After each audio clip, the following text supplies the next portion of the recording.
Hai guys, saya sore ini sedang ada di Dusun Karangdawa, Desa Setupatok, Kecamatan Mundu ya, Kabupaten Cirebon. Nah, ini hari spesial saya untuk ketemu dengan teman-teman di sini, dan salah satunya ini ada namanya Mbak Ida. Mbak Ida ini mengemas sesuatu yang cukup menginspirasi bagi kita, yaitu dengan membangun saung bersama teman-temannya di sini. So, ikuti saya untuk kita coba menggali informasi.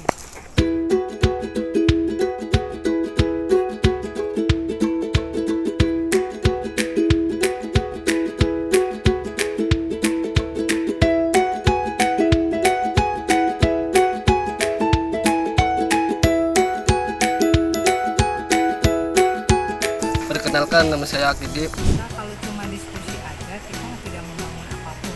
Kita tidak membuat perubahan apapun di masyarakat.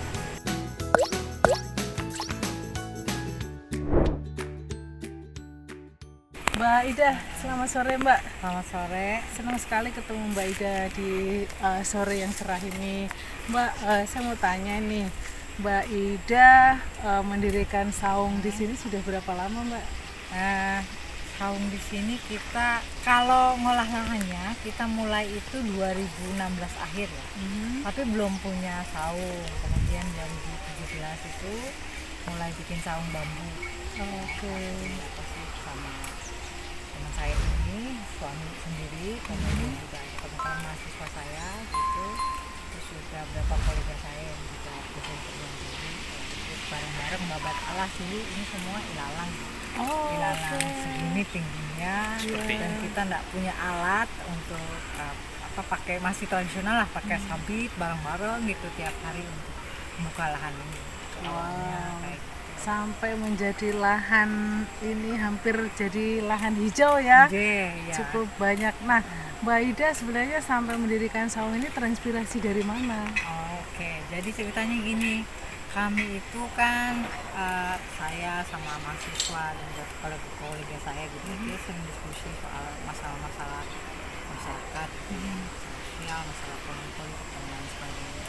Terus kami bilang, kita kalau cuma diskusi aja, kita tidak membangun apapun, kita tidak membuat perubahan apapun di masyarakat. Jadi kalau kita bisa langsung bertindak, kenapa kita hanya duduk berdiskusi dan silat ludah. Terus ada teman ya, Bu, kalau mau kayak gitu, bapak saya kebetulan punya beberapa lokasi tanah yang nganggur, boleh kalau dipakai. Wow. Itu ceritanya. Jadi oke. Jadi kita keliling lah ke beberapa lokasi ya. Ada yang subur, ada yang tidak, dan ini termasuk yang tidak subur. Oh, jadi ini tanah itu milik teman orang tua dari Mbak Ida, orang tua Mbak dari Ida. ya. Oke. Kayak gitu. Saya kan melihat di sini ada bunga, ada sayur, ada buah-buahan juga yang ditanam di sini. Nah, ini siapa yang menanamnya di sini, Mbak Ida dengan suami, atau Mbak Ida itu mengajak warga sekitar di sini, atau siapa? Jadi karena kami punya tujuan itu mengajak masyarakat untuk membangun desa yang mandiri, yang cukup pangan, cukup energi, mampu mengembangkan teknologi dan juga cukup informasi ya. Tentu saja ini kami tidak melakukannya sendiri, walaupun kami awalnya sendirian gitu. Tapi kan dengan maksud mengajak orang, ayolah kembali mengolah tanah yang dibiarkan tidur. Meskipun itu tanah orang, kita bisa melobi orang untuk bisa mengolahnya jadi supaya masyarakat itu cukup pangan di desanya masing-masing ya, tidak bergantung impor dan lain sebagainya. Maksudnya seperti itu. Jadi awalnya itu memang hanya dengan beberapa orang, kemudian kita kan terus berupaya mengajak masyarakat ya, dari berbagai kelompok ya, mulai ibu, bapak, anak muda hingga kalangan remaja. Dan ternyata karena sesuai konteks ya, di masyarakat yang sudah sangat rumit dengan hidupnya dan waktunya sangat sempit untuk hal-hal lain, jadi kami melihat potensi yang besar itu justru mengajak anak-anak remaja kayak gitu, karena kebetulan di kampung ini remajanya tidak ada kegiatan, kurang banyak kegiatan, lebih banyak misalnya main bola kayak gitu, dia tidak punya bayangan yang lain. Oke, kita rekrut anak-anak untuk ikut belajar bareng. Assalamualaikum warahmatullahi wabarakatuh. Perkenalkan, nama saya Akidip. Saya dari murid Wangsakerta. Saya di sini harapannya di Wangsakerta ingin memajukan desa dan ini ingin memperindakan saung ini.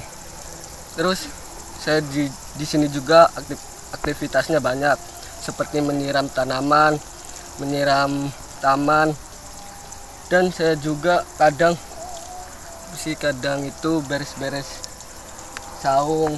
Nanti dari satu atau Karang Dawa tertarik masuk di sekolah alam. Awal diajak teman suruh inilah, terus kalau setiap hari Sabtu angkutin sampah apa segala macam, ikutin aktivitas daripada diem di rumah gak karuan, masih mending ikut tabung aja lah sama anak-anak.